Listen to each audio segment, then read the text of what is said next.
Marco is impressive here. I think Luca was very good during the test, but also for him being on the Marco is 22 impressive here. I think Luca was very good during the test, but also for him being on Q2. So Fabio is also a rookie, which is doing very good. And obviously the Martin Zarco, we don't have to say much because they have been so strong last year and they continue to be very, very strong here, starting from the first row. So I think we will have a wet race. I think it's probably in a way better for us because if they do a shorter race, 20 laps with Fabio Quartararo, I think it will be very difficult if they can get a good start because he had an impressive pace on dry conditions. This condition, I think, will help us a little bit more. And then we see, obviously, rainy condition always a kind of risk and gamble. But all our riders are very comfortable in these conditions. So looking forward to the race. Paolo, through testing, winter testing, it looked like you had found a faster engine, and Ducati never stopped developing. We see that. It looked also that the riders lost a bit of confidence, as you said. I can imagine soon that bike will be better than the 21 bike, but have you found the direction now, do you believe? Yes, as you know, there are 3 different options of Ducati engines available this year. There is a 21 version, which is what the Gresini riders and Malpezzetti have. Then there is what we call hybrid version of 2022 with some features of a 21, and this is for the two factory riders. Day that we signed up for Monday.com. Spectators may know, the factory riders, you can choose one engine for both riders. On the independent team, you can use also different specs for different riders. But Jack and Pecco have this hybrid version, and then we have the two Pramac riders and Marini on the 22. I think the 22 showed here that is as good as. Hopefully, there is some room for improvement, but I think the main problem was because we were trying a system that was probably not yet mature, as you can say, to be used in the race. So once the riders, we decided kind of to go back to something more standard. In Qatar, riders had lost a little bit of confidence. So I think here we went back to a more normal setup, and the results prove that this is the right direction. So we have time during the season to bring into the race something new. Paolo, last question for you. In the future, I'm thinking if that engine is faster, the 22 engine, and we get to somewhere like Austria and you've had time to develop it, do you expect it to start to shine there? As you know, once you make the choice, it's made for the whole season, no? So we have to stay with the selection which has been made. And obviously, we think, honestly, to be totally transparent, it's so difficult to improve an engine like the engine we were using last year, because it already reached a very high level of performances. So obviously, engineers always try to do a little bit better, but sometimes the difference is really small. So it goes back to the feeling of the rider on that engine more than on the actual performance. Paolo, thank you very much for your time. Thank you. Thanks to Ducati Lenovo team manager Paolo Ciabatti with Simon Crafar. We just saw there was the president of Indonesia. That's how big this event is for the nation of Indonesia, Mr. Joko Widodo, present, hopefully to see some premier class race action here. The local announcers are doing their best to keep the fans entertained. We've just heard them there, I think, just singing the national anthem. Of course, this was a man who rode with 20 riders on that special parade in Jakarta, which Lewis attended. Gave us a real insight and a real flavour into just how popular MotoGP is in this part of the world. It's great to have Mr. Widodo here present for what we hope is going to be a landmark and milestone day for Indonesian motorsport. A landmark day, of course, for MotoGP as well. We talk about how Spain is kind of the European heartbeat of the championship. I think very much the rest of the world heartbeat for MotoGP is very much in this Southeast Asian nation. They love their motorcycle racing. Marc Marquez flags waving. Unfortunately, when we do get underway here in Lombok, we will not see Marquez in action. Got to say, they're doing a pretty good job of keeping up their spirits, Lewis, here, because we've had a pretty lengthy delay. We should have been underway in MotoGP nearly half an hour ago now, but the crowd are still enjoying their day out. Yeah, I guess they'll say if we had to wait 25 years for Grand Prix motorcycle racing in the Premier Class to return to this country, what's another couple of hours? Pol Espargaro starting. When we got on the plane to fly out into Indonesia, we certainly didn't expect Pol Espargaro to be lining up 16th on the grid for this Grand Prix. Of course, the changes to the tyres, Michelin bringing this stiffer construction of tyre, the different casing to deal with the heat that we were expecting here in dry conditions, has certainly caught Repsol Honda out. Pol Espargaro was fastest on 2 of the 3 days at the pre-season test here back in February. Really, really competitive in just about every condition on all days. But Espargaro, once we arrived here in Indonesia, hasn't been able to enjoy the same kind of feeling at this Grand Prix. And was rather critical of Michelin. Of course, Michelin having to make a decision based on the 3 days of data that they had at the test, and decided that they had to bring this different casing of the rear tyre. They were fearful of the heat and of blisters causing them some real problems. We had track temperatures mid-60s centigrade on Thursday here at the Pertamina Mandalika circuit, so you can understand why Michelin were a little bit concerned and a little bit cautious. But Espargaro saying that their bike simply wasn't made for tyres like the ones that we have here that haven't been run since Buriram in 2018, and it simply caught Repsol Honda out. Yeah, just a little update from some of our Indonesian colleagues who've been messaging a media WhatsApp group that the MotoGP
di hutan.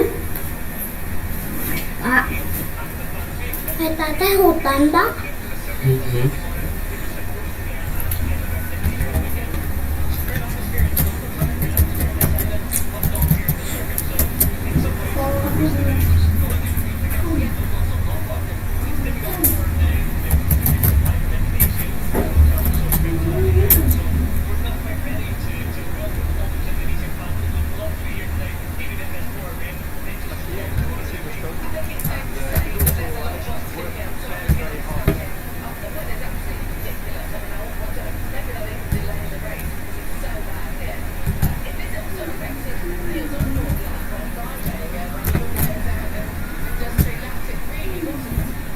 That these boys use. You've got Elias who cycles a lot, and he's pin thin.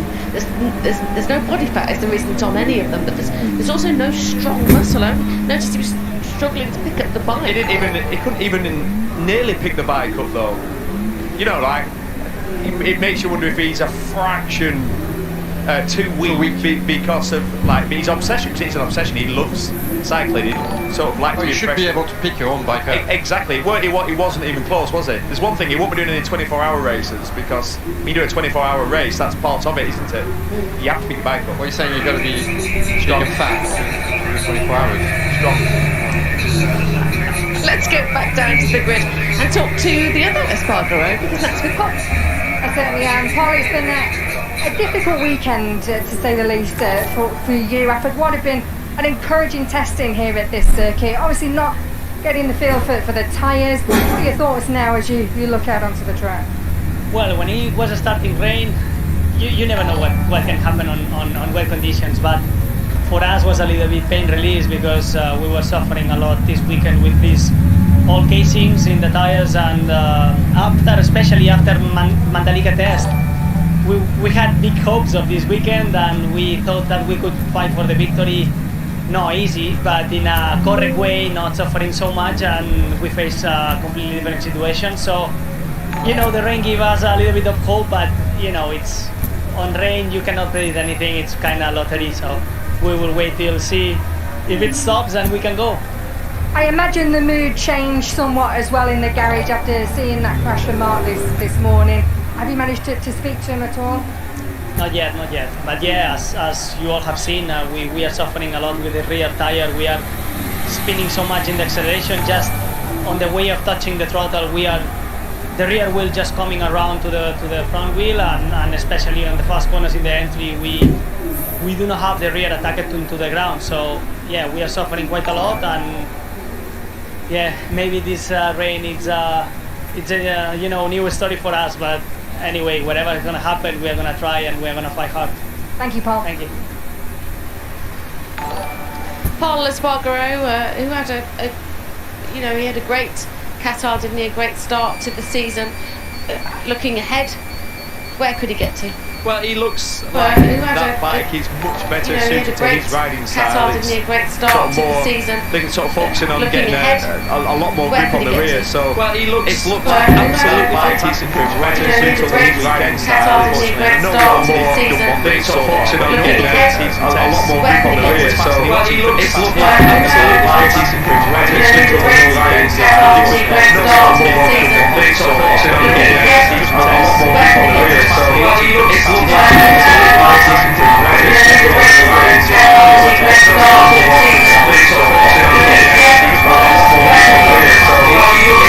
so yeah, it's you've got to 21 round championship. If you can get points in them all, if you can be inside that top 10, you'll have a really good championship position at the end of it.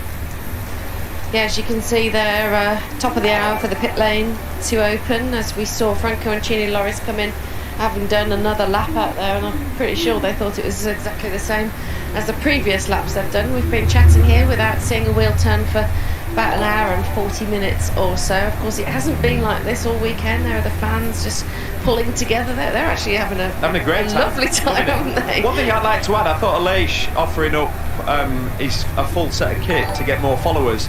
I was thinking my Twitter followers have about 1,000 followers at the moment, so if I could get it to 110,000, what are you gonna give away? I was thinking of giving away my socks at the end of today. I think you might lose followers. So I'm just going to put that out there.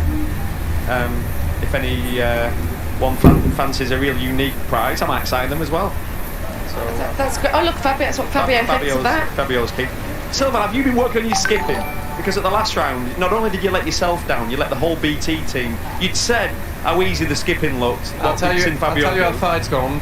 I've got a rope now. I've got a skipping rope. I'm ready for it, and I've been watching YouTube videos. But I've not started the training. But it's coming. And you're going to be impressed. We'll wait for that. I mean, obviously we're tremendously excited about watching Silvan skipping, as indeed look is Fabio. It's very thrilling. Thinking about the skipping session. It hasn't been like. Oh look, there they go. Look, they're loving it out there, Fabio fans. And it's great, actually, isn't it? Look at that, the next goat. He loves it. How lovely is this? We've got a world champion who's he's such a wonderful, emotional personable human being who's, you know, he's loving, he's embracing being the world champion, and he loves the crowd, he loves the fans, he engages, and it's not fake. There's nothing scripted here. No, he's not a robot. PR. No, he's not one of them PR boring. No. Like, tell us something we don't know. You know, he wears his heart on his sleeve, doesn't he? As well, a little bit like Aleix. He's up and down with it. You know how he's feeling, don't you? There's no surprises with him. As in, if he's feeling down, you know about it. If he's happy, you can tell. The stardom suits him. It's like the more famous and the more successful he's been, the more his character is coming out, and the nicer lad he is. I mean, it's nice to see. He's embracing it. The hair's getting whiter. The clothes are getting more flamboyant. We love it, don't we? Yeah, the clothes are definitely more and more Gucci-esque. Highlights though are the way forward. I think if you want to be a really fast motorcycle racer, you've got to embrace the highlights. Like Chantra had highlights. Yeah, Chantra. Did you see that? He just won. I think the shaman has made you go back in time. That's what's occurred. She's put the wrong hex on this. I'm going to be cursed, aren't I, tonight? I'll get back to my room. I think we all will. Then I'm going to be a little bit scared because the shaman's going to hunt me down. You can only hope. Scenes here, if you're just tuning in, we are delayed at the Indonesian Grand Prix here in Lombok. The rain is falling still, as it has been for the last hour and 45 minutes, I would say. We had a big storm here and too much standing water on the circuit to even consider starting. The pit lane is supposed to open on the hour. We wait to see if that is actually going to happen. Of course, it hasn't been like this all weekend. I mean, on Wednesday we arrived, glorious conditions. And as you'll probably know if you've been listening, Gavin, unfortunately, during the week tested positive for COVID, so he's had to stay behind, originally in Leeds. Today he's got a negative test, so he's gone down to London. So you've been hearing his dulcets from London, but Neil thought he'd send a digital postcard just to show Gav that he wasn't really missing out on anything.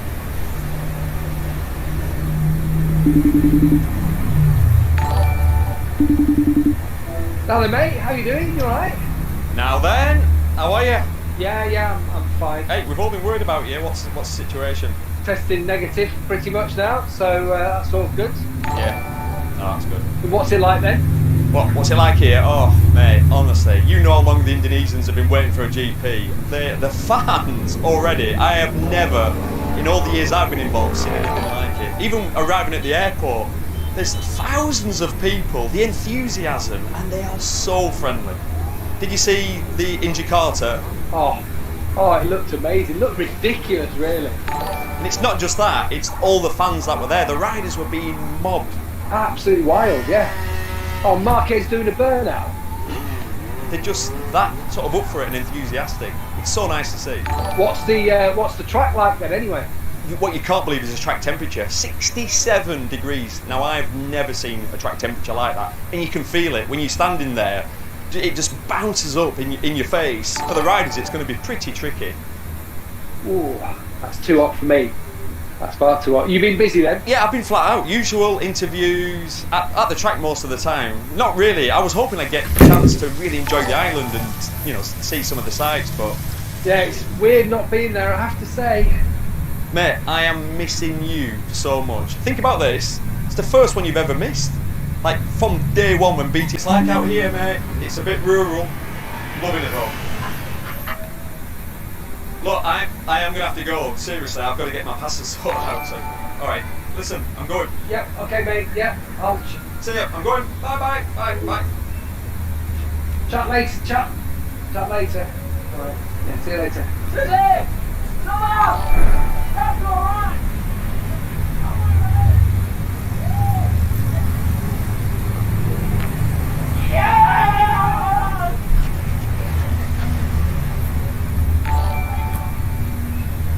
You can say what you want about Neil Hodgson, but he never, ever overacts.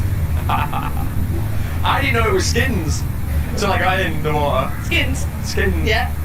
You lot don't mess about. You got a 4-hour holiday, you're going to make the most of it, aren't you? No, my mouse. We have some fun, don't we? I think Gavin's probably laughing at us now. In his warm London studio. Yeah, shots of Anea Bastianini, our championship. I think Gavin's probably laughing at us now. Warm London studio going from the second row. Yeah, shots of fingers crossed, still thundering It's still bouncing around. It looks brighter though. I genuinely. It looks brighter. Yeah, it looks brighter. That's the first time. Like it's stayed the same for the last hour and a half, but it's definitely getting brighter. So it's passing through. I suppose the question is, if it stops, can they clear the track? That's what we've got to hope, that they've got machines and they've got dryers and things to do that. It's possible. It also depends, because it's quite flat, it depends how wet and flooded the side of the tracks are. Because if you throw the water out and it comes back in, then it's pointless. Well, I mean, even with the somebody said they got machines. I actually seen the machines. Like they've got 3 machines going one after another. They're using it for cleaning the track, and I think they can use that to dry it as push well. the water away. Yeah, because there was only a little bit of rain in the car park this morning, and somebody managed to get the car stuck. Oh, well, embarrassing. Is it the first time I've ever drove you in as well, Sue? I think it might be. Yeah, it's normally our designated driver, Gavin. Yeah. There's one thing we've learned. If there's a spot that looks closer than anywhere else towards where the panic is, but no one's taken it, and it does look a little bit muddy, there's a reason why no one's parked in it. We found that out, didn't we? We certainly did. We needed some strong men to help us. So talking of strong men, look at Zealandberg, who's down there with that. Look, we're all waiting patiently to see what's going to happen, whether the race is going to happen or not. Are we going Also hearing down here that if it does get cancelled, we could race tomorrow. What are you being told? Is that how you understand the rule? Well, I actually don't want to think about that. You know, we are ready to race, and I hope that we are able to race today. You know, it should stop raining, and for sure there is too much water now. But yeah, you know, when it's dark, we cannot ride anymore. But I did not hear anything from riding on Monday or Tuesday. I have to say, you know, Argentina is also coming up soon. So for me, we race today or not. What are the riders saying to you? How are they feeling? Yeah, the same. So, you know, they prepared for today's race, and if it's wet or dry, that's not a big issue. But yeah, to wait again, to go back to the hotel that we already have been checking out, and our flights are of course gone for tonight. This is not ideal. And we have 21 races, so if it's one less, it's one less. You know, safety first, and if you're not able to race, so be it. You know, for the fans, of course, it would be a drama. But yeah, when the water is so high, you cannot ride, you cannot race, you just can follow each other. I imagine if we do go racing, Dobby's experience will play a huge part in that. How does Darren about it? Is he speaking to Andrea about it? Yeah, of course, in the rain condition, yeah, it's difficult for everybody. So it also depending on what the rest is doing. I just wanted to say it's nice that there are no noise because we can have a good interview, but yeah, it's already too late. So yeah, mixed fortunes. Of course, it's nice that we have a guy with experience and one without, but the result doesn't count for that. You know, everything can happen in the And it is a new team, of course, with Andrea and Darren. It's only been one race, of course, and a couple of days here in Indonesia. But how would you evaluate things at the moment? No, of course, result-wise, we were expecting a bit better from Andrea and himself as well. Qatar was a difficult one anyway for every Yamaha rider. We expected a better race here, and yeah, with Fabio on pole and also Andrea feeling better, we expected a better result. But yeah, so far the team is working very well, and we are anyway enthusiastic, and we still have fun, even then we want to have better results. Appreciate your time, Andrea. Thank you very much.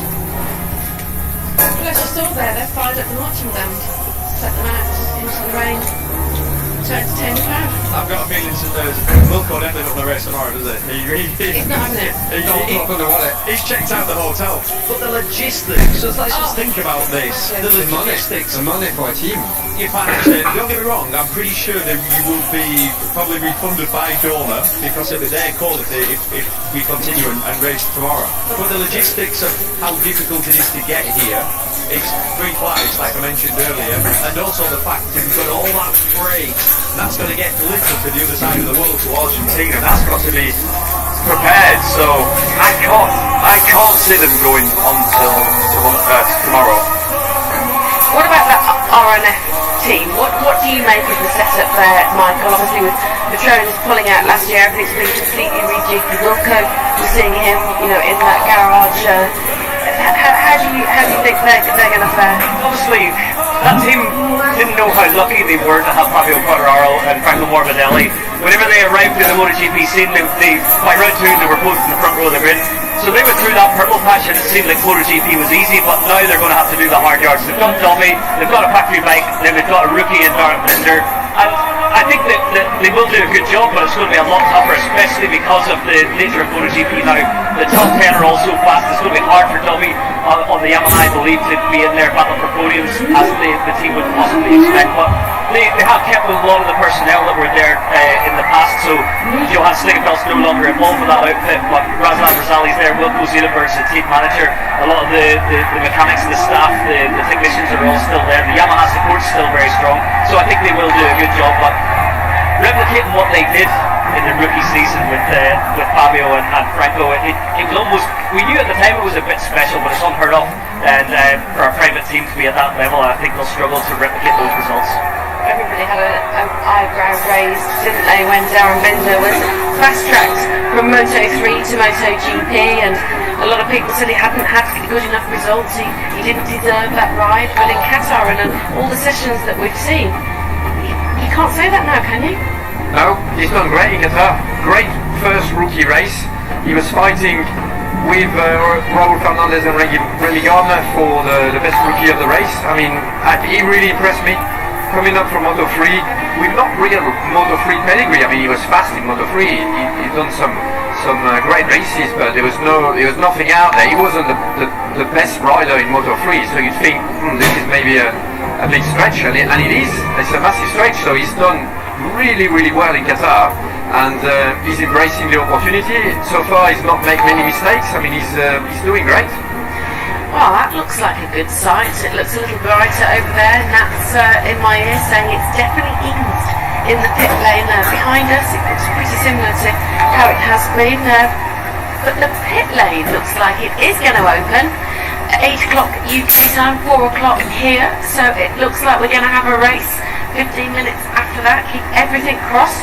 And if you've got one of those bowls, just go round the edge of it with your finger and we should be fine. Let's take a short break. We'll be back in a few minutes' time.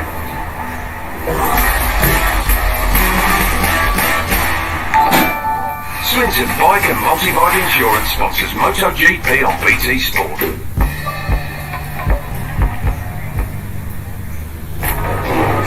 We the Hornets. Jürgen, we're coming. This is Aston. There's a goal!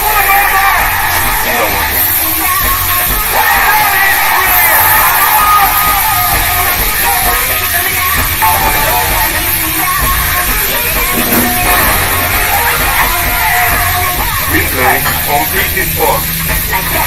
It's Liverpool. Watford on BT Sport.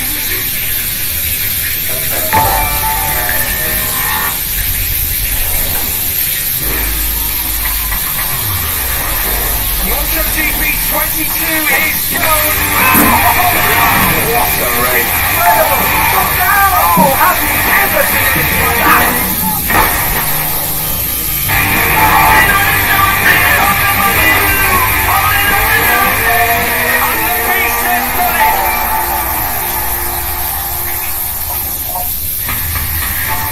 Amazing, astounding, marvelous, astonishing, phenomenal, breathtaking, smashing, superb, fabulous, fantastic, tremendous, wondrous, monumental, mind-blowing, terrific, radical, colossal, dynamite, staggering, the most stupendous two-night WrestleMania in history. Stupendous! The picture is just was the confirmation of the goal. 308 for Real Madrid. Celebrations all over the place. And they're on the move again. Marquinhos before defending. Oh, he did it! Guys, that's it on again! It's a hat-trick! Straight from the kick-off and scored another one! What a story! What a night!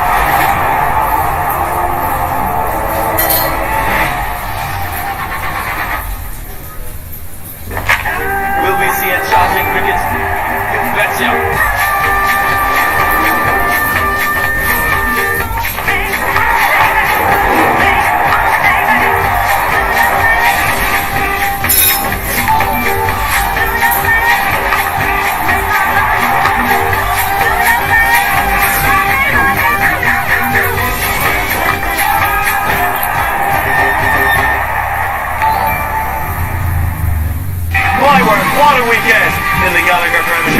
BT Sport. This is where we belong. Absolutely stacked with talent.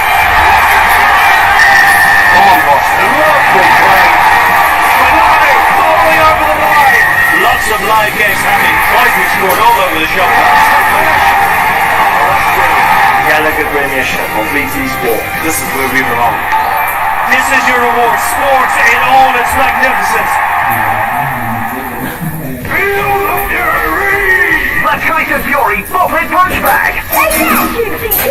It doesn't matter how many times you put him down, he just keeps getting up again. Feel the fury! And now available with Trash Talk mode.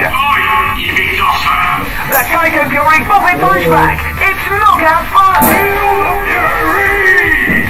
BT Sport box office can guarantee Tyson Fury will get back up during Fury Wide live from Wembley Stadium on the 23rd of April. Terms and conditions apply.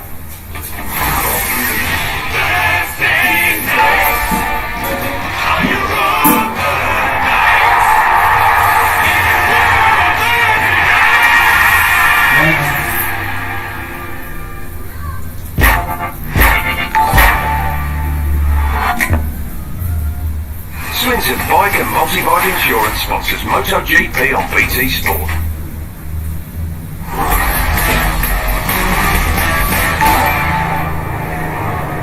Welcome back if you are still with us, but look at this big news here. We are going racing. And also... Gabby Nosey! I can't believe it. If you were going to, I genuinely didn't think we were going to get a race. Do you know why? It worked. Shaman, she stopped it right. What? No, we've had a shower that's gone through. It's been a 3-hour rainstorm. She came out 5 minutes ago. It stopped raining. Absolute. She's getting paid. She's totally getting paid. Here we go. We have got a MotoGP after 25 years where we'll have an Indonesian Grand Prix. The rain is now very, very light behind us. Just a few spots still coming down. But the big news is they're able to get out there and clean the track. And it looks like they've got some really good kit. There you go. Busy pit lane. That's what we like to see. Everybody getting ready. The hustle and the bustle of MotoGP is upon us here in Lombok. And we can't wait to get this race. They've been amazing. They've been absolutely magical. The crowd. They've been singing. They've been on their feet, they've been cheering the riders, they've been holding signs up to Fabio Quartararo. It has been quite extraordinary, hasn't it? Just how motivated. They knew the Shaman was going to make it stop raining, Michael. It is a cultural thing here. They put a lot of emphasis behind it. So she seemed more famous than Mario G whenever she went out there. The crowd were cheering and singing along with her. So there are supposedly 60,000 fans here today. So I'm so happy that we are actually going to see that race happen. They're out there, they're cleaning the track, they've got the brushes out there. And fingers crossed, it does look like the rain's completely relenting now. There's a few drops just falling. So everyone, as we talked about earlier, the riders, Fabio's got to go get back in his leathers. He's got to refuel, he's got to eat, he's got to get back into the mindset of going racing here, when a lot of people would have been like us, thinking that's it for today. Yeah, it's amazing actually how it's just suddenly stopped. The heat is already coming back up again. That will help the clearing of the track. Jorge Martin was looking at the shots in the Paramount Garage. He's going the front row because, and it looks like out there they've got some good kit to clear the track. It looks like they've got some machinery, as Alicia's talking about, that remove the water, and they've got the old brushes, of course, that you need as well, just to clear away those final bits. Yeah, not like some of that I've never seen before, like some sort of suction device, which is a great idea, isn't it? To try and, in the areas where there is clearly going to be some standing water, if you can just eliminate that straight away, because the brushes work. The problem with the brushes is the fact that when you brush it into the gravel tracks that flooded, so it keeps coming back. So yeah, they were literally sucking off the water on the track directly into those trucks. I mean, I've never seen that in my life. And I'd assume then they would drive the trucks elsewhere to unload it. Yeah, to unload it. So yeah, well, it's working. I mean, you would have to have a device like that if you build the circuits in Indonesia and you race during the rainy season. You need that sort of equipment. Fair play to them, though. I mean, that's a great effort, because the track 1 hour ago was absolutely flooded. They must have been. We've not seen it. It was what? It was flooded. Flooded. Yeah. Alright, listen, flooded. I was wet as a nut's pocket. Unbelievable. In an hour's time, they removed 5 centimetres of water. Unreal. I've never seen that in my life. I'm so sorry, we've been talking for 2 hours and somebody's just peeking now. I don't know Have you had a drink of water at any point today? Are you getting slightly dehydrated now? These are great scenes though, aren't they, Michael, as the boys are getting ready to go out. Jorge Martin and the shots of Alex Rins. We know Alex really will be happy about these conditions, because as much as they clear the track, it's not going to be dry. No, we're going to see a wet race 100%. We heard earlier that it's going to be that soft, wet rear tyre in there, so there's no questions on that. It's going to be a shortened race as well, and it is that the opportunity for the likes of Dolly, who's good in the wet, or Jack Miller, the likes of the Aprilias. Ron Mir will be happy, because he said today if it was a dry race and he rode how he rode all weekend, he was going to crash, because he said he just didn't have the pace. He said the only opportunity he had to score good points was going to be if it rained. So he got his wish, probably more rain than he was wishing for, but in the end the clouds have abated, and we're going to get that opportunity for all these boys to get out there. There's your heady shot then. Wow, it's just like a different race, doesn't it? It's extraordinary. The difference a few moments make. And a shame that the band's fired up. We can hear them behind us now. Here's your poleman though, Fabio Quartararo, quickly back into his lenses and raring to go. Now, he's not going to be too happy about the conditions, but if they can clear that track a lot, maybe he can get a result here. Yes, and obviously he's not super happy, because he was so confident in the drive. But let's remember that last year, where for me, in my opinion, where he really made the difference, and where he really shone, and where he really showed that he was a contender for the championship, is on these difficult moments. Last year, when it rained, everybody was thinking, oh, the people are going to be in front, and it's going to be so hard for Fabio and the rest of the four noise. And Fabio made it to the podium. And this is moments like this that define this world title. So they're thinking, I mean, he's still smiling, we've seen him in the garage, relaxed as ever. And you never know, he's the champ, and he knows it. What are your thoughts, Michael? Because we talked about the fact that Suzuki are going to be happier, Honda are going to be happier with these slightly wet conditions. How will Ducati be feeling? Yeah, Ducati always works in the wet. Pecco Bagnaia definitely upped his game in the wet throughout last season, but looking at the front row of the grid, I think Johan Zarco for me is the dark horse. He was so strong last season in Le Mans. Silva talked about it earlier, as he brought the fight to Jack Miller actually in the last few laps. So I think he'd be feeling confident of the opportunity for him. His first ever MotoGP victory is there. He can taste it. So they typically do start well, although it was a bit of a disaster in Qatar. So they seem to, in the practice start scenario yesterday we had in pre-practice today, they confidently rectified that problem in Qatar. So jumping off the line, beating Fabio to turn 1, it could well be a Ducati knockout with those two in the front row, Pecco just behind, Jack coming strong as well. Is Jack on the second or third row?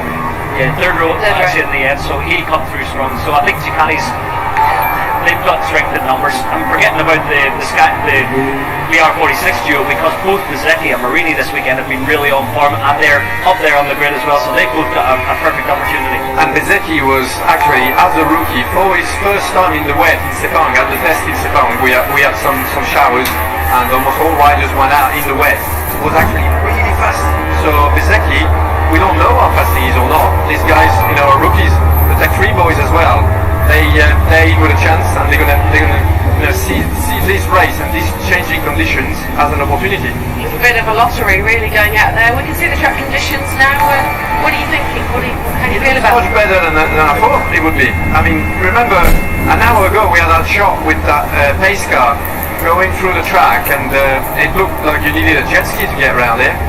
And now the track just looks a bit wet. There's no standing water on the straight line there, and that's the pit exit. But there didn't seem to be too much water on the track. No, but interestingly, everyone using this 5-minute window to go out there and do a couple of laps. They're sussing out the conditions, seeing where the standing water is. One lap is the typical scenario: you go out there, scrub your tyres, and pull up on the grid. But everyone go down pit lane, go for another look, another sight lap. You are allowed to do that, because as long as the pit lane is open, you can get through the pit lane and get another lap quickly. Absolutely. Is one of the problems going to be visibility here in terms of there is some standing water out there, but spray, missing up, those kinds of things? Yeah, spray is always a big issue, especially that opening lap. It happens actually quite bad on long straights whenever these bikes get up to speed. They put off so much water off that rear tyre. Luckily here it's a little bit more fluid. You've just got that run down to turn 10. I think on lap 1 visibility will be poor. So these riders are all well experienced, well versed in those conditions, so they know to not do anything too daft on that opening lap. But visibility, as you mentioned, you see Fabio getting his helmet cleaned. Quite a lot of the time the riders go round to the grid with one helmet, they'll take it off and they'll actually put on a dry helmet for the race, because even lifting the visor up, letting a few drops of water in there, that can actually ruin your race. Yeah, Fabio not smiling so much as he was earlier, but as we know, but he's concentrating. Obviously, you need the stress is at high level now. You know, he knows he's going to be there's going to be some trouble. You know, they're going to come for him. So he's concentrating hard now. He's surrounded by Ducatis and the KTM behind him, Brad Binder as well. He needs to get a good start here. We know he's a Sunday man. Yeah, Binder always so dangerous on a Sunday, and Binder is very, very good in low grid conditions. This is how he got his first win, and we can expect to see him up there as well. It's incredible to think that just really a handful of minutes ago we were talking about possibly not getting a race, and now they're on the grid. I mean, you have to praise the circuit with the workers and the organisers, sort of like Trimley standing down there talking to the Dorna boys, making the decisions, and here we go, they've made it happen. Of course, it was down to the Shaman, but they've got everybody organised. The protocol has worked very well. We're now looking at our winner from Qatar, Enea Bastianini, in the Grassini team, that highly charged, emotional victory, and he goes from the second row line. Yeah, Enea's a good wet weather rider as well. Not his forte, but he will be strong. And again, I honestly think Enea's looking at this season as he has a chance everywhere, so he'll be just going out there looking for solid points. Another strong qualifying pro this weekend. It seems like that GB21. He's just right at home within that table on that bike. So knowing that Ducati works well in the rain, he just needs to look for a top 6, top 7 result, and he'd be happy with that.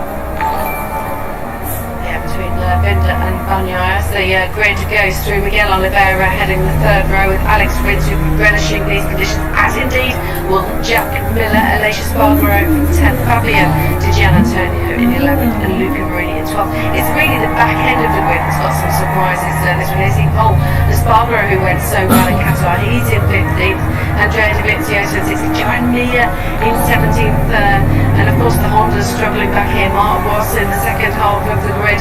But he's not riding. If you're just tuning in, he is injured. He had a massive high tide this morning, and he has concussion, and we wait to find out if there are anything else, any other injuries. That's the president of Indonesia. As we go down to Natalie, who is speaking to Piero Teramato from Chile. Well, Piero, we've not had these conditions all weekend. A wet race. How confident are you with the tyres that you've had here? Yeah, we work for dry condition all weekend, and now it's wet. And the best solution is medium front and medium rear. This is the more consistent, and because the track temperature is quite high, is around 25-26. With the medium, you avoid to hover it on the right side of the rear tire. So I think full grid they will be with this solution. Thanks, Piero. Yeah, you're welcome. Yeah, they've had a lot of work to do, haven't they, Michael? What did you think of what he said there? Interesting, when we heard from Lucio Cecchinello earlier, he was suggesting the soft tire would be the go in the wet conditions. So even though it's a shorter race, Piero thinking they're going to go with that medium option because of the temperature that builds on the right side of the tire. Yeah, with those tires, what happens if there is not a lot of standing water, and if the track, especially the track has grip, which it seems like it does here, you do get tires overheating, and they start to drop in performance. With the medium tires, which are a little bit stronger, they resist better to the abuse. They resist also a lot better to a drying track. I mean, you never know, you might get, if it stops raining completely with the bikes going around, you might get a little bit of a line towards the end of the race. And the medium front as well gives more braking stability. So as long as you're not struggling with the actual grip of the tarmac, which they're not here because it's pretty new, very abrasive, and the medium tyre will hold on better for the race. Miguel Oliveira heading the third row of the grid, and let's not underestimate what the riders have ahead of them, Michael, here. They haven't been able to test these conditions at all. They've had no wet practice. MotoGP, there was that one session, but it was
who will have a big result on his hands, potentially today. Certainly a bigger result than he thought when he qualified 18th yesterday. Let's just hope then that rain that's just starting to fall a little bit heavier again as the team personnel are told to clear the grid, that it doesn't start falling as ferocious as what it did about an hour ago, which caused this lengthy delay here for the MotoGP return to Indonesia for the first time since 1997. Understandably, some really tense, anxious looking faces down there on the grid. Somebody give Aleix Spargo a glass of water, he looked like he got a real dry mouth. So here it is then, finally we're about to get underway in MotoGP here in Indonesia. Two Pramac Ducatis on the front row of the grid. Johan Zarco in third place. Jorge Martin starts from second place. But it's the reigning world champion Fabio Quartararo who starts from pole position in our first Indonesian Grand Prix in 25 long years. Don't go anywhere, folks. 20 laps of pure drama and theatre coming your way in MotoGP. Up next.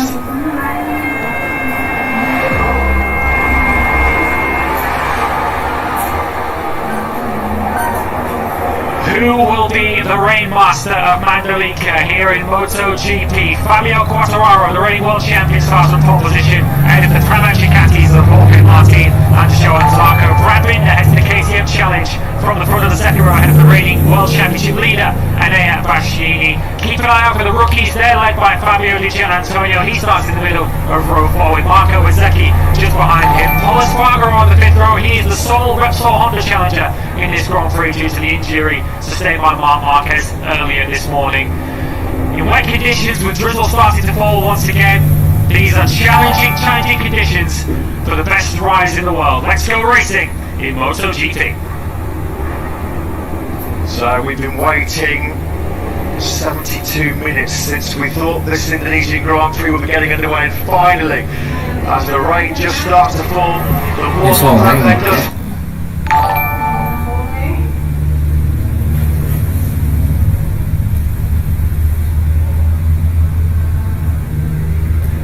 Hi, my name is Jordi Tilbury.